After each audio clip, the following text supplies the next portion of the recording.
Hello friends and welcome to Roshan की class YouTube channel. Friends, आप सभी का आज की इस वीडियो में एक बार फिर से बहुत बहुत स्वागत है। आज की इस वीडियो में हम दोस्तों देखेंगे यहाँ पे चिंतन के बारे में, यानी कि थिंकिंग क्या होती है। और इस टॉपिक के आगे आप लोग यहाँ पे वेरी वेरी इंपॉर्टेंट लिख लीजिए, क्योंकि ये टॉपिक ऐसा है, इससे हर बार आपके सीटेट के एग्ज़ाम में क्वेश्चन पूछता ही पूछता है। सीटेट में ही नहीं, यूपी टेट और जो भी टीचिंग से रिलेटेड एग्जाम होते हैं उसमें लगभग सभी एग्जाम्स में इस टॉपिक से क्वेश्चन, आपके 1-2 नंबर के क्वेश्चन 100% बनते हैं। तो इस टॉपिक को ध्यान से देखिएगा। आज हमारी क्लास 18th है, 18वीं क्लास है। इसके पहले की लगातार डेली बेसिस पे क्लासेस देखने के लिए रोशन की क्लास यूट्यूब चैनल को सब्सक्राइब कर लीजिए। साथ ही साथ बेल आइकन को दबाना मत भूलिए। अगर वीडियो अच्छी लगे तो प्लीज़ वीडियो को लाइक कर दिया करिए, वीडियो को अपने दोस्तों के साथ शेयर करिए और कमेंट बॉक्स में कमेंट करके बताइए कि आप लोगों को वीडियो कैसी लगी। वीडियो की पीडीएफ बिल्कुल फ्री में चाहिए तो रोशन की क्लास टेलीग्राम चैनल से जाके आप डाउनलोड कर सकते हैं और रोशन की क्लास वेबसाइट से जाके आप इस टॉपिक को पढ़ भी सकते हैं। तो चलिए देर नहीं करते हैं, शुरू करते हैं हमारा आज का टॉपिक, चिंतन यानी कि थिंकिंग। तो सबसे पहले चिंतन के बारे में जानते हैं कि चिंतन होता क्या है। इसके बाद जो इम्पोर्टेंट आपके यहाँ पे टॉपिक बनते हैं इसके अंतर्गत जो आपके डायरेक्ट क्वेश्चन पूछते हैं वो यहाँ पे हम देखेंगे आगे। तो सबसे पहले देखते हैं चिंतन क्या होता है। सब कहते हैं ना कि चिंता मत करिए, चिंता खराब होती है। तो ऐसा नहीं है कि वो उस वर्ड में कहते हैं। चिंता एक प्रकार से आपका कोई समस्या अगर होता है, आपके सामने कोई समस्या उत्पन्न होती है, तो सबसे पहले जो आपके दिमाग में मानसिक क्रिया एक तरीके से होती है। आपके दिमाग में जो सबसे पहले जो क्रिया होती है उसी को चिंतन कहते हैं। समस्या शुरू होने से, जैसे ही शुरू होगी कोई भी समस्या, जो भी आपके दिमाग में मानसिक क्रिया स्टार्ट होगी उसी को कहते हैं चिंतन। देखिए यहाँ पे यही लिखा गया है, चिंतन एक जटिल मानसिक प्रक्रिया है। एक एक वर्ड को ध्यान से देखिएगा, जटिल मानसिक प्रक्रिया है जिसके सहारे प्राणी किसी समस्या का समाधान करता है। चिंतन, आप चिंता क्यों करेंगे? जब आपको कोई समस्या ही नहीं होगा तो चिंता तो करेंगे नहीं। जब भी आपके सामने कोई यहाँ पे समस्या स्टार्ट होगी, उसके समाधान के लिए यानी उसको दूर करने के लिए जो भी हम सोचते हैं अपने दिमाग में, वही क्या होता है? चिंतन होता है। मनुष्य समस्याओं का समाधान करने हेतु भिन्न भिन्न प्रकार के उपाय सोचता है। जैसे आप ही हैं, आप मेरी वीडियो देख रहे हैं तो सीटेट की तैयारी कहीं ना कहीं आप लोग कर रहे होंगे, तभी आप ये वीडियो देख रहे हैं। तो सीटेट की आप तैयारी कर रहे हैं तो भिन्न प्रकार से आप वीडियोस देख रहे हैं, अलग अलग यूट्यूब चैनल पे, अलग अलग किताबों से पढ़ रहे हैं, अलग अलग कोर्सेज खरीद रखे हैं आपने कि किसी तरीके से आपका सीटेट पास हो जाए आप। तो सीटेट क्या है? एक समस्या है, उसको पास करने के लिए आप जो भी यहाँ पे कार्य कर रहे हैं वही चिंतन है। उसको कार्य, जैसे सीटेट एग्जाम देना स्टार्ट, मतलब आप उसकी तैयारी करना स्टार्ट किए तो सबसे पहले समस्या उत्पन्न हुई कि सीटेट पास कैसे हो। तो उसके अपोजिट में आप जो कार्य करेंगे, जो आपके दिमाग में मानसिक क्रिया उत्पन्न होगी, उसी को कहते हैं चिंतन। ठीक है, जैसे ये आदमी देखिए सोच रहा है कोई समस्या है इसको, तो उसके बारे में ये सोच रहा है। अब देखेंगे कि चिंतन की प्रक्रिया कब कब शुरू होती है, इसके बारे में देखते हैं हम। तो पहला देखिए यहाँ पे, चिंतन प्रक्रिया की शुरुआत समस्या सामने होने पे होती है। जैसे आपके सामने अगर शेर आ गया तो आपके पहले दिमाग में क्या होगा? आपके अंदर एक थिंकिंग स्टार्ट हो जाएगी कि यार शेर से बचें कैसे, कितनी तेज़ भागें कि हम बच जाएंगे, पेड़ पे चढ़ जाए तो क्या हम बच जाएंगे। तरीके ढूंढते हैं, कोई भी समस्या आपके सामने आती तो जो भी तरीका आप ढूंढते हैं अपने दिमाग में, उसी को कहते हैं चिंतन। और ये समस्या के शुरुआत से स्टार्ट हो जाती है। दूसरा पॉइंट है, चिंतन में सभी भिन्न भिन्न यहाँ पे पहलियाँ जो होती हैं, पहलुओं होगा यहाँ पे, पहलुओं के समाधान को एक साथ संयोजित किया जाता है। जैसे कि कोई समस्या हुई तो उसको करने के कई तरीके होंगे, फिर उसको हम समायोजित करते हैं, उसके बाद उस समस्या का समाधान करते हैं। तीसरा पॉइंट है, प्रत्येक चिंतन का उद्देश्य उस समस्या को सुलझाना होता है। अब ऐसे तो फालतू चिंतन करेंगे नहीं, कोई भी समस्या होगी उसको सुलझाने के लिए जो भी कार्य करते हैं उसके लिए हम चिंतन करते हैं। चौथा पॉइंट है, चिंतन में गत अनुभूति शामिल होती है, यानी कि जो आपके पास अभी एक्सपीरियंस है। अगर कोई अभी आपने यूपी टेट पास कर लिया है, सीटेट पास कर लिया है, तो आपके पास जो अभी एक्सपीरियंस है, तो अगला टारगेट क्या है? आप जैसे केवीएस का एग्ज़ाम देने जा रहे हैं, सुपर टेट का एग्ज़ाम आने वाले फ्यूचर में होगा तो उसका एग्ज़ाम देने जाएंगे, तो आपको जब अभी एक्सपीरियंस है, सीटेट पास किए हुए हैं या फिर यूपी टेट पास किए हुए हैं, तो उसका आप चिंतन में आगे के जो समस्याएँ होंगी उस चिंतन में उसका प्रयोग करेंगे। पांचवा क्या है? समस्या समाधान की विधि प्रयत्न व भूल विधि का एक उदाहरण है। जो यहाँ पे समस्या समाधान है, समस्या हुई तो उसका समाधान करने के लिए हम चिंतन करते हैं, वो आपके प्रयत्न व भूल, जो आपका थांडाई का एक सिद्धांत है, प्रयत्न व भूल, उसका ही एक उदाहरण है। ठीक है, सभी चिंतन लक्ष्य निर्धारित होते हैं, यानी कि कोई यहाँ पे लक्ष्य प्राप्त करने के लिए हम चिंतन करते हैं। ठीक है, जैसे यहाँ पे हमने क्या किया, प्लान बनाया कि हमने सीटेट एग्ज़ाम पास करना है, उसको हमने फॉलो किया, यहाँ से हमने पढ़ा, रोशन की क्लास यूट्यूब चैनल से पढ़ा और हमने सक्सेस पा लिया। तो ये क्या है? एक प्रोसेस है चिंतन का। अब इसके बाद टाइप ऑफ चिंतन देखेंगे, टाइप ऑफ थिंकिंग यानी कि चिंतन के प्रकार। तो वैसे तो चिंतन के कई प्रकार होते हैं, लेकिन जो मुख्य प्रकार होते हैं वो यहाँ पे 2 तरीके बताए गए हैं आपको। स्वलीन चिंतन यानी कि ऑटिस्टिक थिंकिंग, ये क्या होता है, सिंपल सा, जैसे यहाँ पे स्वलीन से नाम ही स्व से स्वप्न, एक तरीके से आप समझ सकते हैं इसको। स्वलीन चिंतन काल्पनिक विचारों एवं इच्छाओं की अभिव्यक्ति पर आधारित होता है। स्वलीन चिंतन, इसको स्वलीन चिंतन भी कहते हैं, याद रखिएगा, गलत नहीं लिखा गया। स्वलीन चिंतन और स्वलीन चिंतन एक ही है। स्वलीन चिंतन ऐसे चिंतन को कहा जाता है जिसमें व्यक्ति अपनी कल्पनाओं और इच्छाओं की अभिव्यक्ति करता है। जैसे यदि कोई छात्र यह कल्पना करता है कि पढ़ाई खत्म हो जाने के बाद वो बड़ा अफसर बनेगा, उसके बाद एक सुंदर बंगला होगा उसके पास, घर होगा, चमचमाती स्पोर्ट कार होगी उसके पास। ये क्या है, स्वलीन चिंतन के उदाहरण। जैसे आपको यहाँ पे, जैसे आप सोच रहे हैं कि अभी हम मेहनत करके नहीं पढ़ें और एक अच्छी जॉब पा जाए, तो ऐसा नहीं होगा। आप ये एक तरीके से स्वलीन चिंतन कर रहे हैं। तो ये एक तरीके की बेकार टाइप की थिंकिंग होती है, और ये आपके सीटेट के लिए तो इम्पॉर्टेंट नहीं है, सीटेट में ज़्यादा क्वेश्चन इससे नहीं पूछता, लेकिन हाँ यूपी टेट में आपका जो स्टेट लेवल के एग्जाम होते हैं टीचिंग के, उसमें पूछ लेता है डायरेक्ट क्वेश्चन। अब आता है जो सबसे इम्पॉर्टेंट यहाँ पे थिंकिंग है, यथार्थवादी चिंतन यानी कि रियलिस्टिक थिंकिंग। जैसे रियलिस्टिक थिंकिंग यानी ये वास्तविक थिंकिंग है, यही मेन आपकी चिंतन है। यह वैसा चिंतन है जिसका संबंध वास्तविकता से होता है, यानी कि वास्तविकता से होगा। आप पढ़ाई कर रहे हैं तो आप सीटेट पास होंगे, ठीक है। आप पढ़ाई अगर कर रहे हैं, वास्तविकता में आपकी जो समस्या है क्या है, सीटेट पास करना, तो आपको क्या करना पड़ेगा, उसका चिंतन करना पड़ेगा, कैसे कैसे पास किया जाएगा, उसके लिए आप कार्य करेंगे। तो ये वास्तविकता से आधारित होती है ये चिंतन, जिसके द्वारा किसी समस्या का समाधान किया जाता है। जैसे कोई व्यक्ति कार के अंदर बैठकर सफ़र कर रहा है, अचानक उसकी कार रुक जाती है, तो उसके दिमाग में क्या पहला प्रश्न आता है कि कार कैसे रुकी। फिर वह इस समस्या के समाधान के लिए चिंतन करता है कि कैसे कार को स्टार्ट किया जाए। यथार्थवादी चिंतन को मनोवैज्ञानिकों ने 3 भागों में यहाँ पे डिवाइड किया गया, जो सबसे आपका जो आने वाला स्लाइड है वो सबसे ज़्यादा इंपॉर्टेंट है। जो यथार्थवादी चिंतन है यानी कि रियलिस्टिक थिंकिंग है, उसको 3 भागों में यहाँ पे साइंटिस्ट ने डिवाइड किया है, जिसमें से पहला है अभिसारी चिंतन। नाम सुना होगा आप लोगों ने, अगर बीएड किए हुए हैं, डीएलएड किए हुए हैं, बीटीसी किए हुए हैं, बीएसटीसी किए हुए हैं, तो कहीं ना कहीं आपने ये अभिसारी चिंतन का नाम क्लासेस में आपने क्लास ली है अगर, तो ज़रूर सुने होंगे। अभिसारी चिंतन यानी कि कन्वर्जेंट थिंकिंग। अभिसारी चिंतन को निगमनात्मक चिंतन भी कहते हैं, याद रखिए, इसका नाम कभी कभी चेंज करके आपके सीटेट में पूछ सकता है। निगमनात्मक चिंतन को ही अभिसारी चिंतन कहते हैं। चिंतन के अंदर व्यक्ति किसी दिए गए तथ्यों के आधार पर किसी एक निष्कर्ष पे निकलता है। यहाँ पे कोई एक आंसर आएगा आपका। जैसे आपसे कोई क्वेश्चन पूछ ले, सिंपल सा, यही ये क्वेश्चन है, जैसे 2 + 2 क्या होगा, तो इसका तो एक ही आंसर आएगा ना, 4। क्या 2 + 2 5 कह सकते हैं हम? नहीं कह सकते, वो तो गलत कहेंगे।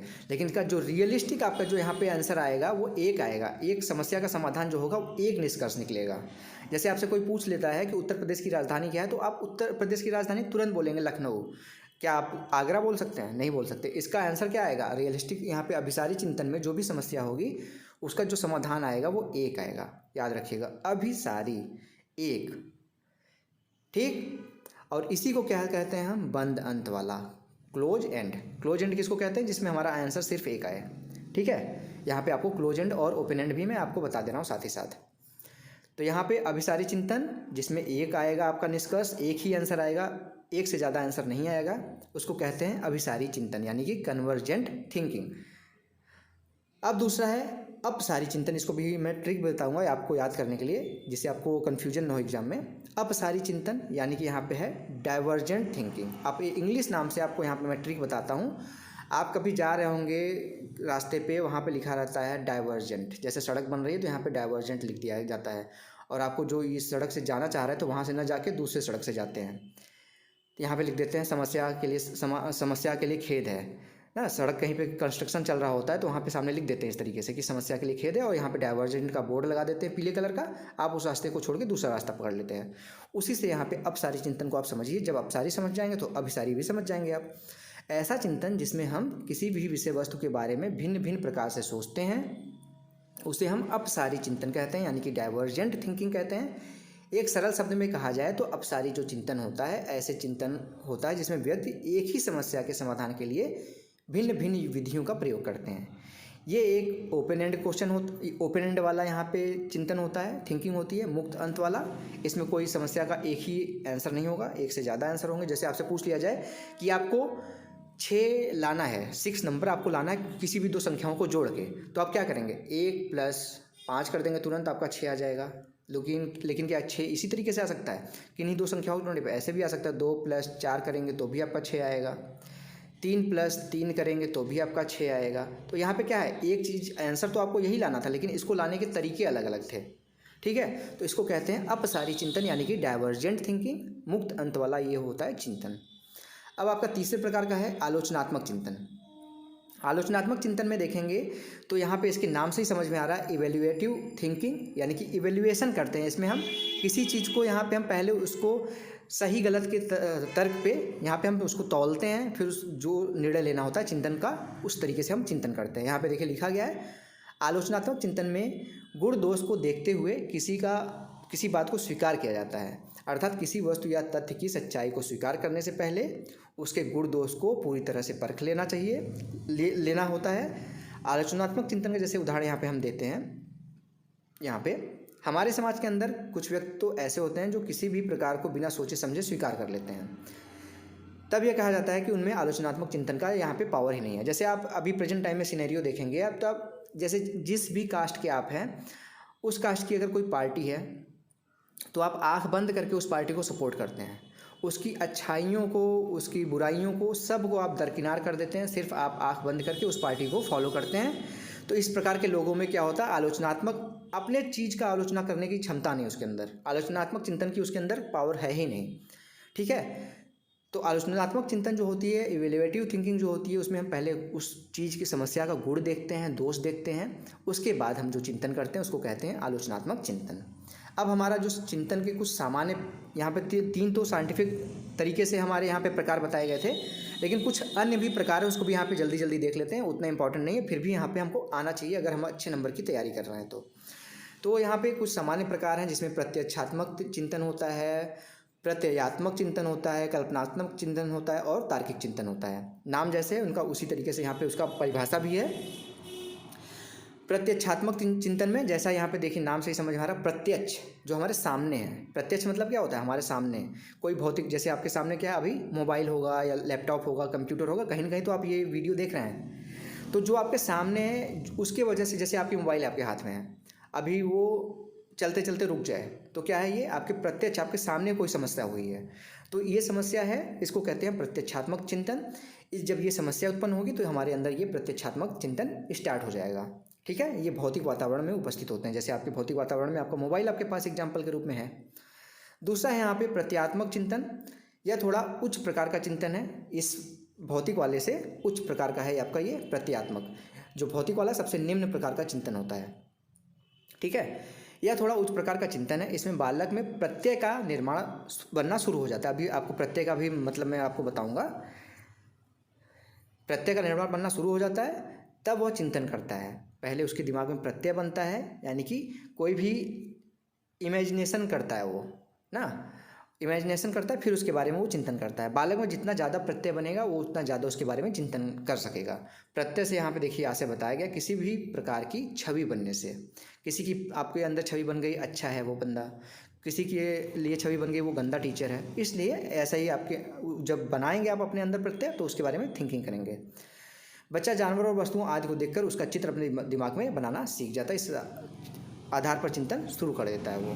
तो ये हो गया प्रत्ययात्मक चिंतन। अब आता है आपका कल्पनात्मक चिंतन और तार्किक चिंतन, ये दोनों देखते हैं, उसके बाद क्वेश्चन आंसर करेंगे।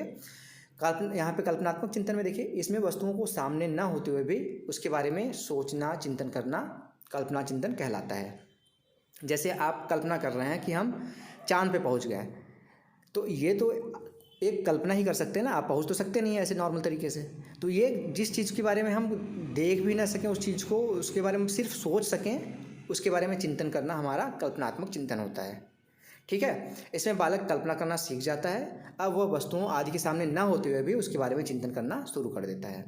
अब आता है सबसे इम्पॉर्टेंट चिंतन, मेन है यहाँ पे तार्किक चिंतन। सबसे इम्पॉर्टेंट आपका चिंतन है, सबसे उच्च कोटि का चिंतन कहा जाता है तार्किक चिंतन। इसमें कई सिद्धांत, तर्कों आदि के आधार पर चिंतन किया जाता है। आप डायरेक्ट ऐसा नहीं कि हाँ ये अच्छा है ये खराब है, आपके पास तर्क होना चाहिए। कोई चीज़ अच्छा कह रहे हैं तो क्यों, कोई खराब कह रहे हैं तो क्यों, यह चिंतन हर कोई नहीं कर पाता।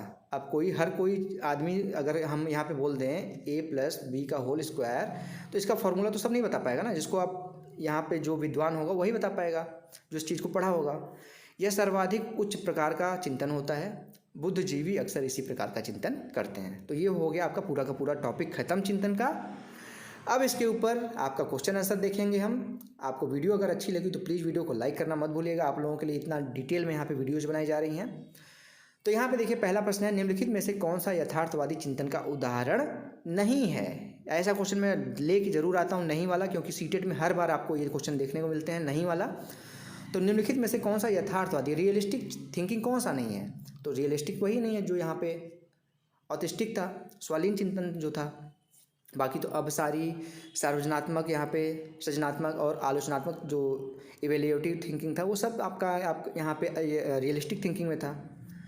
दूसरा क्वेश्चन है, राम प्रत्येक वस्तु को उसके गुण दोष के आधार पर चिंतन करने के पश्चात ही खरीदता है। राम एक व्यक्ति है जो किसी भी वस्तु को खरीदता है तो उसके पहले उसका गुण क्या है, उसके अवगुण क्या है, उसको देखता है तब वो खरीदता है। तो ये किस प्रकार का थिंकिंग कर रहा है, इवेल्युएटिव थिंकिंग कर रहा है, आलोचनात्मक चिंतन कर रहा है वो राम।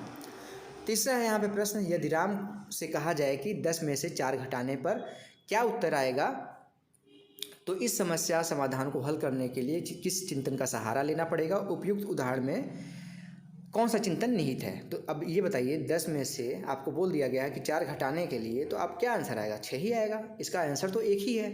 यानी ये किस प्रकार का चिंतन कर रहा है, अब यहाँ पे अभिसारी चिंतन कर रहा है। जब यहाँ पे एक आंसर आए तो अभिसारी चिंतन, जब एक से ज़्यादा आपके आंसर आने के चांसेज हों तो अपसारी चिंतन, जो डाइवर्जेंट वाला मैंने आपको तरीका बताया था। चौथा क्वेश्चन है यहाँ पे, चिंतन की सबसे बड़ी पहचान क्या है। तो चिंतन की सबसे बड़ी पहचान आपको मैंने स्टार्टिंग बताया था, समस्या समाधान है। चौथा ऑप्शन बिल्कुल सही हो जाएगा। पांचवा क्वेश्चन है यहाँ पे हमारा, चिंतन किस प्रकार की प्रक्रिया है। तो चिंतन स्टार्टिंग लाइन आपको याद होगा जिसमें मैंने अंडरलाइन किया था, जटिल मानसिक क्रिया है। चिंतन एक जटिल मानसिक क्रिया है। छठवां क्वेश्चन है, समस्या समाधान वह प्रतिमान है जिसमें तार्किक चिंतन निहित होता है। वह कथन किसके द्वारा दिया गया है। तो यह कथन दिया गया है, बहुत ही इंपॉर्टेंट क्वेश्चन है, स्टैनले ग्रे द्वारा ये दिया गया है। इस कथन को आप ध्यान से इसको पढ़ लीजिएगा, क्योंकि आपने इनका भी नाम सुना होगा, इन सब का भी नाम सुना होगा, लेकिन स्टैनले ग्रे का बहुत अगर डिटेल में आपने नहीं पढ़ाई की है तो स्टैनले ग्रे का नाम नहीं सुना होगा। ये अमेरिका के मनोवैज्ञानिक हैं। तो ये था दोस्तों आज की वीडियो। अगर आप लोगों को आज की वीडियो अच्छी लगी हो तो प्लीज़ वीडियो को लाइक करना मत भूलिएगा, जिससे मुझे पता चले कि आप लोगों के लिए जो मैं डेली बेसिस पे मेहनत कर रहा हूँ आप लोगों को पास कराने के लिए, वो आप लोगों को अच्छी लग रही है। और अगर वीडियो अच्छी लगी तो प्लीज़ लाइक करिएगा, और डेली बेसिस पे ऐसे वीडियो देखने के लिए रोशन की क्लास यूट्यूब चैनल को सब्सक्राइब कर लीजिए, साथ ही साथ बेल आइकन को दबाना मत भूलिए। तो फ्रेंड्स मिलते हैं नेक्स्ट वीडियो में, तब तक के लिए आप सभी का बहुत बहुत धन्यवाद। जय हिंद, वंदे मातरम।